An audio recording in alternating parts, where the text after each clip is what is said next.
Eh? Your boss will be unhappy. What does the hadith teach you to do? Your question again? The question is, your parents need you to drive because you Grab driver, right or not?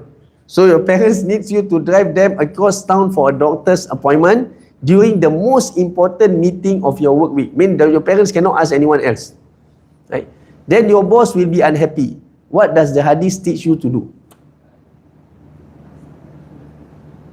Speak to the boss. Find your job. Whether, yes, Just if the boss is unhappy, just personally I would just let him be unhappy lah.